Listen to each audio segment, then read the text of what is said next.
দেশে বিদ্যুৎ উৎপাদনের সক্ষমতা ২৮,০০০ মেগাওয়াট, অথচ গ্রীষ্মের ১৮,৫০০ মেগাওয়াট চাহিদা মেটাতেই অন্ধকারের শঙ্কা।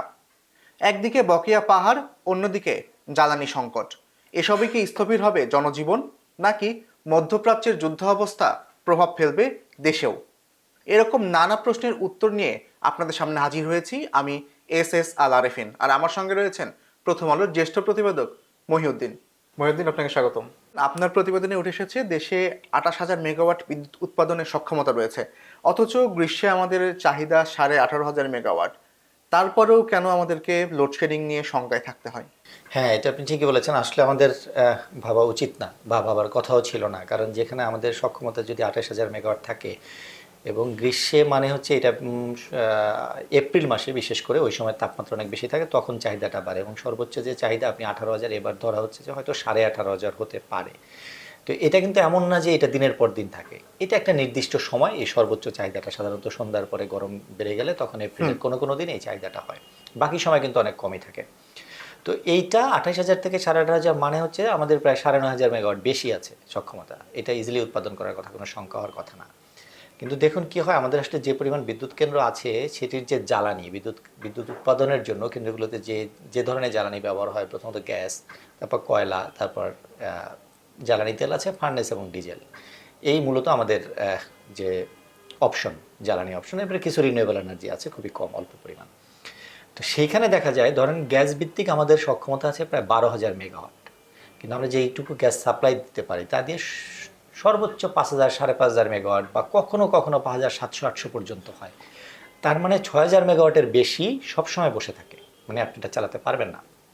তাহলে দেখুন, আপনি যদি হিসাব করেন ২৮,০০০ থেকে যদি ৬,০০০ মাইনাস করে দেন আপনি, তখন কিন্তু আপনার ক্যাপাসিটি চলে আসতেছে ২২,০০০। ঠিক আছে, তো ২২,০০০-এর মধ্যে আপনি আবার ধরেন এটা মোটামুটি স্ট্যান্ডার্ড যে আপনার মোটামুটি 15%, 10-15% পাওয়ার প্ল্যান্ট সবসময় মেনটেন্যান্সে থাকে। এটা করতেই হয়, সারা বছর ধরে আপনি কখনো না কখনো কোনো বিদ্যুৎ কেন্দ্র বন্ধ রাখবেন, সেটা মেনটেন্যান্সের কাজ করবে। তো সেই হিসেবে আপনি যদি ধরেন ১,৫০০-২,০০০ মেগাওয়াট আপনি এখান থেকে মাইনাস করে দেন, তাহলে এটা ২০,০০০ মেগাওয়াটে চলে আসবে ২২,০০০ থেকে। তার মানে আপনার ২০,০০০ মেগাওয়াট আপনি চালাতে পারবেন। তার মধ্যে দেখা যাবে যে আপনার তেলে সক্ষমতা আছে ৬,০০০, ৬,৫০০ মেগাওয়াট। এটা তো আপনি পুরোটা চালাতে পারবেন না, যেহেতু এটা একটু এক্সপেন্সিভ। বা ডিজেল আমাদের ৭০০-৮০০ ক্যাপাসিটি আছে, এটি সাধারণত চালানো হয় না। কয়লার শর্টেজ থাকে। মূলত জ্বালানির যে যোগান সেটা আমরা ঠিকমতো দিতে পারি না, যে কারণে আসলে এই সংখ্যাটা কাজ করে। আবার আরেকটা হচ্ছে জ্বালানির জন্য যে বিদ্যুৎ কেন্দ্রগুলোর একটা ব্যাপার থাকে, তারা নিয়মিত যদি বিল না পায় তাহলে জ্বালানি কিনতে পারে না। এই কারণেই মূলত এই সংখ্যা। এই যে নিয়মিত বিদ্যুৎ বিল না পাওয়ার বিষয়টি বলছেন, যে আমাদের তেল চালিত বেসরকারি যে বিদ্যুৎ কেন্দ্রগুলো রয়েছে সেখানে বকেয়া পাওনা প্রায় ১৪,০০০ কোটি টাকা। এবং এই যে এত বিপুল পরিমাণ অর্থ বকেয়া রেখে আসলে তার জ্বালানি কিনে বিদ্যুৎ উৎপাদন করাটা আসলে কতটা সম্ভব? এটা আসলে কঠিন, ওনারা বারবার করে বলছেন। মানে আমাদের যারা এই বেসরকারি বিদ্যুৎ কেন্দ্রের মালিকরা, তারা ইতিমধ্যে একাধিকবার সংবাদ সম্মেলন করেছেন, তারা বারবার জিনিসটি জানিয়েছেন তাদের জন্য আসলে এটা কঠিন। কারণ হচ্ছে যে এই লম্বা সময়ের যে বকেয়া, তাদের কারো বকেয়া ৮ মাস, কারো ১০ মাস ধরে তারা বিল পাচ্ছেন না, বিদ্যুৎ বিল পাচ্ছেন না। তো এটা যদি না পান, তাদের জন্য আসলে জ্বালানি তেল কিনে বিদ্যুৎ উৎপাদন ধরে রাখা তাদের জন্য কঠিন। এটা তারা বলছেন। ১৪,০০০ কোটি টাকা আপনি যেটা বলছিলেন, এটা আসলে শুধুমাত্র ফার্নেস তেল চালিত যে বিদ্যুৎ কেন্দ্র আছে বেসরকারি খাতে, তাদের বকেয়া। বিদ্যুৎ খাতে এখন এই মুহূর্তে আমরা পিডিবির কাছ থেকে লাস্ট যে হিসাবটা জানি, তাতে প্রায় ৪৬,০০০ কোটি টাকার মতো বকেয়া আছে বিদ্যুৎ কেন্দ্রে। এর মধ্যে ১৪,০০০ কোটি যেটা আপনি বলছিলেন ফার্নেস ভিত্তিক কেন্দ্র, এর বাইরে বেসরকারি খাতের গ্যাস ভিত্তিক কেন্দ্র আছে, বেসরকারি খাতের অন্যান্য যে কেন্দ্র আছে সেগুলিতেও বকেয়া আছে। এবং আমরা দেখি যে আদানির যে বিদ্যুৎ কেন্দ্র, সেখানে প্রায় $৬০ কোটি বকেয়া রয়েছে। আবার পায়রা তাপ বিদ্যুৎ কেন্দ্রের ৮,০০০ কোটি টাকা বকেয়া রয়েছে। তাহলে গ্রীষ্মকাল আসতে আসতে তো এই যে বকেয়াগুলো রয়েছে, এগুলো একটা ইম্প্যাক্ট আসলে এই খাতের উপরে পড়ছে।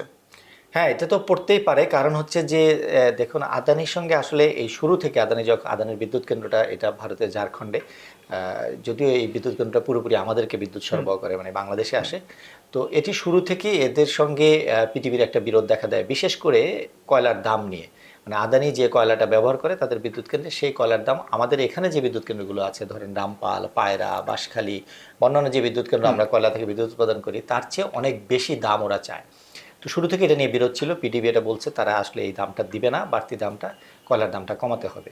তো তখন থেকে আসলে এই বিরোধটা আছে। বিরোধটা এখন পর্যন্ত সমাধান হয়নি। হয়তো এটা শেষ পর্যন্ত মীমাংসার জন্য সালিশি আদালতে যেতে পারে। দুই পক্ষই ইতিমধ্যে আইনজীবী নিয়োগ করেছে। তো সেই হিসেবে যদি আদানির যে ক্লেম, মানে আদানি বাড়তি দাম ধরে যে বিল চায়, সেই হিসেবে তাদের বকেয়া $60 কোটি। কিন্তু পিডিবির যে হিসাব, পিডিবি যেহেতু তার চেয়ে ওই বাড়তি দামটা রিডিউস করে বিলটা হিসাব করে, সেই হিসেবে $30 কোটি মতো। তো সেটি আদানি ইতিমধ্যে পিডিবিকে চিঠি দিয়েছে, তারা আসলে বলেছে তাদের যে বকেয়া, সেই বকেয়া যদি শোধ করা না হয় তাদের পক্ষে আসলে কয়লা কিনে বিদ্যুৎ কেন্দ্র চালানোটা কঠিন হবে। তো পিডিবিকে সেই বিলটি দিতে হবে, যে কারণ যেহেতু আমরা যে সংখ্যার কথা বলছি বা সর্বোচ্চ চাহিদার কথা বলছি, সেই মৌসুম কিন্তু ইতিমধ্যে শুরু হয়ে গেছে মার্চ মাস থেকে। এই সময় বিদ্যুতের চাহিদা প্রতিদিন বাড়তে থাকবে। আমি আজকেও যদি বলি, দেখেছি ইতিমধ্যে 12,500 মেগাওয়াট চাহিদা উঠেছে। তার মানে দিন যত যাবে, আগামী কিছুদিন মানে এপ্রিল মে মাস পর্যন্ত চাহিদা বাড়তে থাকবে। তো এই সময় আসলে এই বিদ্যুৎ কেন্দ্রগুলোকে আপনাকে লাগবে। এবং পিডিবি কিন্তু আদানির বিদ্যুৎ কেন্দ্র থেকে 1436, মানে প্রায় 1,500 মেগাওয়াটের মতো বিদ্যুৎ প্রতিদিন চায়, সেটা তারা হিসাবের মধ্যে ধরেছে। আচ্ছা মহিউদ্দিন, আজকে আপনার প্রতিবেদনে উঠে এসেছে যে পিডিবি প্রতি ইউনিট বিদ্যুৎ বিক্রিতে 5 টাকা করে লোকসান করছে, এবং অপরদিকে দেখা যাচ্ছে অর্থ মন্ত্রণালয় যে যৌথ মালিকানাধীন বা ভারতীয় কেন্দ্রের মাধ্যমে ভর্তুকি যে প্রয়োজন, যেখানে ভর্তুকি প্রয়োজন সেখানে তারা ভর্তুকি পাচ্ছে না। তো এই যে বৈষম্যমূলক যে আচরণ, এটা আসলে এই সমস্যাকে আরো বেশি ঘনীভূত করে কিনা?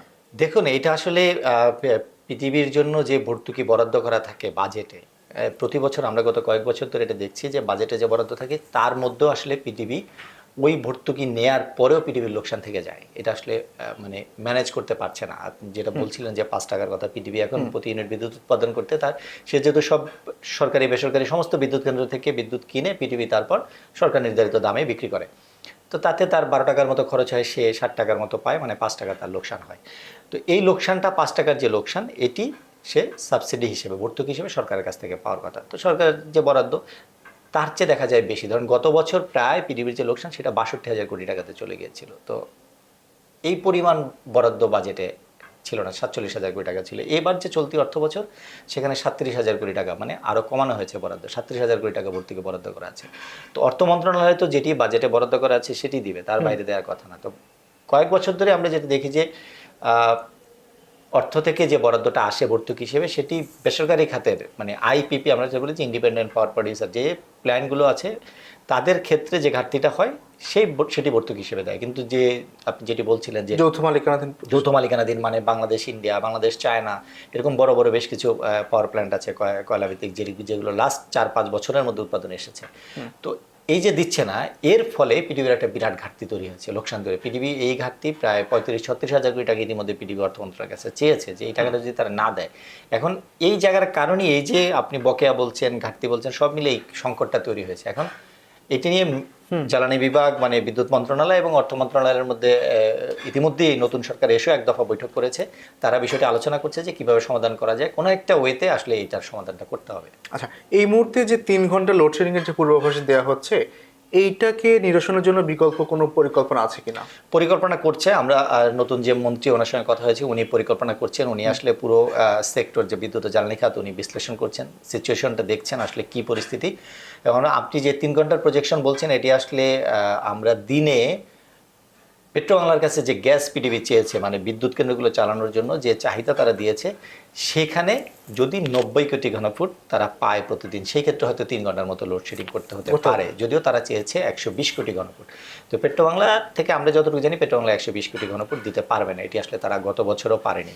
গত বছর তারা 110 কোটি সর্বোচ্চ দিয়েছিল, এবার হয়তো তারা 90 বা 100, মানে 90 দেওয়ার সম্ভাবনাই বেশি, এর বেশি হয়তো দিতে পারবে না। যদি 100 দেয়, তাহলে পিডিবিকে কী করতে হবে? এই যে কমে গেল গ্যাস থেকে, তাহলে গ্যাস থেকে তার উৎপাদন কমবে, সেটি যদি তাকে মেকআপ করতে হয়, সেক্ষেত্রে কিন্তু তাকে কয়লা এবং তেল, বাকি যে বিদ্যুৎ কেন্দ্রগুলো আছে সেটি আসলে বেশি চালাতে হবে। এবং তেলে আপনার যে সক্ষমতা আছে, সেক্ষেত্রে হয়তো পিডিবি হিসাব করেছে তেল থেকে সে 3,500 মেগাওয়াট উৎপাদন করতে চায়, যেহেতু তেলের খরচটা একটু বেশি হয়। কিন্তু এই ক্ষেত্রে যেটা করতে হবে, পিডিবি সেকে 4,500 মেগাওয়াট হয়তো তেল থেকে বিদ্যুৎ উৎপাদন করতে হবে, তাহলে আবার লোডশেডিং অত হবে না। আচ্ছা, তো এই যে নতুন সরকার ফর্ম হয়েছে প্রায় 10-11 দিন হচ্ছে, এবং এর আগেও আওয়ামী লীগ সরকার দীর্ঘ একটা সময় তারা ক্ষমতায় ছিল, এবং সেই সময় তারা আপনার প্রতিবেদন উঠে এসেছে একটা জটিল পরিস্থিতি তৈরি করে গেছে এই খাতে, বকেয়া, জ্বালানি সংকট সহ বিভিন্ন রকম সমস্যা নিয়ে। তো এইটা আসলে জনমনে স্বস্তি দিতে সরকার কতটা বদ্ধপরিকর আসলে এই জায়গাটাতে? সরকার খুবই, নতুন সরকার এখন পর্যন্ত যা বলেছে, তারা আমাদের সঙ্গে যতবার কথা হয়েছে তারা যতটুকু বলেছেন, তারা খুবই বদ্ধপরিকর। এখন দেখুন, আওয়ামী লীগ সরকারের সময়, আওয়ামী লীগের যে 1.5 দশকে আমাদের বিদ্যুৎ খাতে যে পরিমাণ সক্ষমতা বেড়েছে, তার চেয়ে আসলে খরচ অনেক বেশি বেড়েছে। এবং যার ফলে আপনি দেখুন, ওই সময়ে পুরো 1.5 দশকে 14 বার বিদ্যুতের দাম বেড়েছে। মানে আমাদের জন্য ভোক্তা পর্যায়ে। তারপরেও পিডিবি 5 টাকা করে লোকসান করছে। এই যে এই পরিমাণ দাম বাড়ানোর পরেও কিন্তু ঘাটতি পূরণ হচ্ছে না, বিপুল ভর্তুকি দিয়ে পিডিবিকে ম্যানেজ করতে হচ্ছে। তো এখন সরকারের সামনে এটা একটি বিরাট চ্যালেঞ্জ, এবং যে পরিমাণ ভর্তুকি তারা এই বকেয়া রেখে গেছে, এই বকেয়া শোধ করা, তারপরে এই যে এত পরিমাণ বিদ্যুৎ কেন্দ্র, আপনার প্রায় 45 থেকে 50% আমি যদি বলি যে পাওয়ার প্ল্যান্ট বা ক্যাপাসিটি আমাদের বসিয়ে বসিয়ে ক্যাপাসিটি পেমেন্ট দিতে হয়, এই যে বোঝা, এটা আসলে নতুন সরকারের জন্য বিরাট চ্যালেঞ্জ। তারা এগুলি কিভাবে সমন্বয় করা যায়, বিদ্যুৎ কেন্দ্রগুলির চুক্তি, গত সরকার ইন্টারিম যে সরকার ছিলেন তারা অনেকগুলো কাজ করে গেছেন, একটা কমিটি করেছেন, সেই কমিটি একটা রিপোর্ট দিয়ে গেছেন, সেখানে বেশ কিছু সুপারিশ করা আছে যে কিভাবে খরচ কমানো যায়। গত সরকার কিছু অলরেডি স্টেপ নিয়েছিলেন, অন্তর্বর্তী সরকার কমানোর কিছু কিছু জায়গায় তারা খরচ কমিয়েছেন। তো এই সরকার যদি ওই ধারাবাহিকতায় আগান এবং চুক্তিগুলো যদি নেগোশিয়েট করে সমঝোতা করে কিছু অন্তত কমানো যায় প্রতিটা চুক্তিতে, তাহলে হয়তো ওভারঅল যে বিদ্যুতের খরচ সেটা কমে আসবে। এটা তাদের সামনে একটা বড় চ্যালেঞ্জ। প্লাস হচ্ছে বকেয়া টাকাটা ম্যানেজ করা, যেটা আমরা বলছি ভর্তুকি, সেটা ব্যাপার। আবার তাদের সামনে একটা বড় চ্যালেঞ্জ হচ্ছে তারা কিন্তু চাইলেই এখন, যেহেতু নতুন করে তারা এসেছেন, প্রায় 20 বছর পর তারা ক্ষমতায় এসেছেন, তো স্বাভাবিকভাবে তারা কিন্তু বিদ্যুতের দামটা এখন হুট করে বাড়াতে পারবেন না। তারা যদি ভোক্তার উপর এটা চাপান, আবার ভোক্তা অসন্তুষ্ট হবে, তো তারা সেটিও বিবেচনা রাখছেন। তারা চানও না, তারা বলেছেন পরিষ্কার করে তারা আসলে কোনোভাবে বিদ্যুতের দাম এখন বাড়াতে চাচ্ছেন না। তারা চাচ্ছেন যে খরচ কমিয়ে কিভাবে জিনিসটা ম্যানেজ করা যায়। আচ্ছা, আমি আপনার সঙ্গে এখানে একটা প্রশ্ন করে রাখতে, সেটা হচ্ছে যে এখন বর্তমানে যিনি বিদ্যুৎ মন্ত্রী, তিনি 20 বছর আগেও যখন বিএনপি সরকার ক্ষমতা ছিল তখন তিনি সেই একই মন্ত্রণালয়ের দায়িত্বেই ছিলেন। তো তার সেই অভিজ্ঞতা কি এখনকার সময়ে এসে কোনো বাংলাদেশকে কোনো সুবিধা দিতে পারবে কিনা? অভিজ্ঞতা তো অবশ্যই, সে যেহেতু এই সেক্টর জানেন, ইতিমধ্যে সে এই সেক্টরকে নেতৃত্ব দিয়েছেন, যার ফলে তার জানাশোনা আছে। যদিও এর মধ্যে অনেক চেঞ্জ হয়েছে, মানে উনি যে অবস্থায় রেখে গেছেন তখন হয়তো কিছু জায়গায় স্বস্তি ছিল, কিছু জায়গায় অস্বস্তি ছিল। যেমন তখন গ্যাসের আমাদের এত আমদানি করতে হতো না, তখন আমাদের নিজস্ব গ্যাস ছিল, যার ফলে উৎপাদন খরচ অনেক কম ছিল, বিদ্যুতের খরচও কম ছিল। তো এখন আমরা তারপর 2018 সাল থেকে আমদানির দিকে গেছি, যার ফলে আমাদের কিন্তু খরচ বেড়ে গেছে। এটা একটা বড় চ্যালেঞ্জ। আবার ওনার জন্য আরেকটা ডিফারেন্ট চ্যালেঞ্জ হচ্ছে, দেখেন উনি যখন ছিল, ওনাদের শেষ সময় কিন্তু তখন প্রচুর লোডশেডিং ছিল, যার ফলে তখন বদনাম হয়েছিল, এবং ওনাকেও এক পর্যায়ে দায়িত্ব ছাড়তে হয়েছিল। অন্য মন্ত্রী দায়িত্ব নিয়েছিলেন ওই সময়, তৎকালীন বিএনপি সরকারের সময়। তো উনি এগুলি জানেন, উনি ইতিমধ্যে এটি বলেছেন আমাদেরকে যে আমি যদি এখন আবার লোডশেডিংয়ে মনে করবে যে আমি আগেও ব্যর্থ হয়েছি, এখনও ব্যর্থ হচ্ছি কিনা। তো উনি কিন্তু সব বিষয় জানেন, উনি বোঝার চেষ্টা করছেন, জানার চেষ্টা করছেন।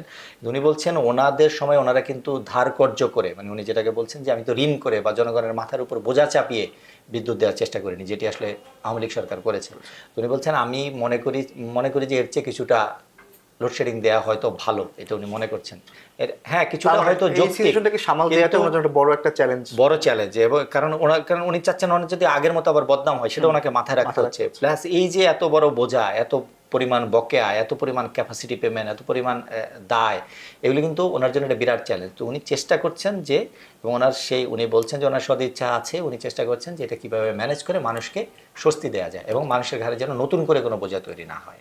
মহিউদ্দিন, আপনার কাছে সবশেষ জানতে চাওয়া সেটা হচ্ছে যে বিশ্বের যে প্রান্তেই যুদ্ধ বিদ্রোহ শুরু হোক, বাংলাদেশের জ্বালানির দামটা অটোমেটিক্যালি আমরা দেখি যে বেড়ে যায় বা একটা ঘাটতি তৈরি হয়।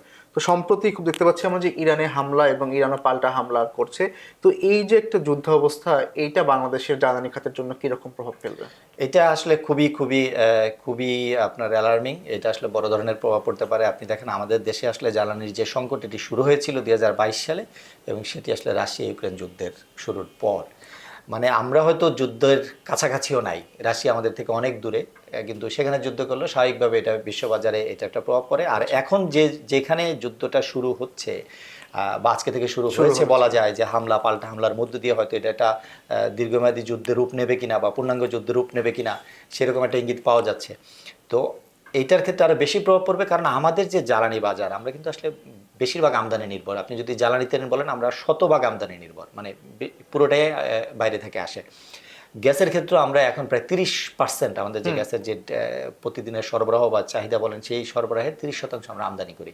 এবং এই যে আমদানি, জ্বালানি তেল এবং গ্যাস, জ্বালানি তেলের বড় অংশ আসে মধ্যপ্রাচ্য থেকে, এবং সেই মধ্যপ্রাচ্যে এখন যুদ্ধ শুরু হয়েছে। মানে ইরান, এবং এটা আগের দফায় যখন ইরান এবং ইসরায়েলের পাল্টাপাল্টি হামলা শুরু হয়, তখনও কিন্তু জ্বালানির দাম বেড়ে গিয়েছিল। আর এবার দেখুন, ইরান কিন্তু ইতিমধ্যে আমরা যতটুকু খবর জানি যে সৌদি আরব, বাহরাইন, আরব আমিরাত, হ্যাঁ, এইসব জায়গায় হামলা হয়েছে, জর্ডান।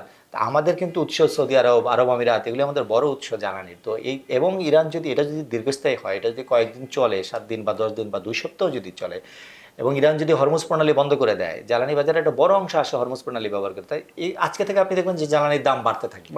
তো তাহলে কিন্তু এটা এমন হতে পারে, এর আগে আমরা 2022 সালে দেখেছি আমাদের নাগালের বাইরে চলে গেছিলাম এবং আমরা কিনতে পারিনি। 7 মাস আমরা খোলা বাজার থেকে এলএনজি কিনা বন্ধ রাখতে হয়েছে। তো যদি এরকম পরিস্থিতি হয় তাহলে কিন্তু আমাদের সামনে আরো খারাপ দিন অপেক্ষা করছে। ধন্যবাদ মহিউদ্দিন আমাদেরকে সময় দেওয়ার জন্য। দর্শক, এ ধরনের আরও বিশ্লেষণ জানতে আপনারা ভিজিট করতে পারেন prothomalo.com আর ফলো করতে পারেন প্রথম আলোর ফেসবুক পেজ ও ইউটিউব চ্যানেল। থাকুন ভালোর সাথে, আলোর পথে।